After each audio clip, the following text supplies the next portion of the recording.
wuxuu yidhi warmahayga dhiig inaan ka tiro uma tumaalaysan ha yeeshee nimaan ii turayn uma taxniigoodo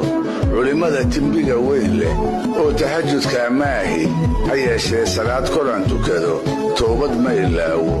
gobonnimo haddii loo tartamo tiigsa ma idhaahdo ha yeeshee haddii la abtirsado igu takoor maaha ragga turuqa waaweyn leh oo tookha badan maahi ha yeeshee haddii laysu tago layma tabardhaamo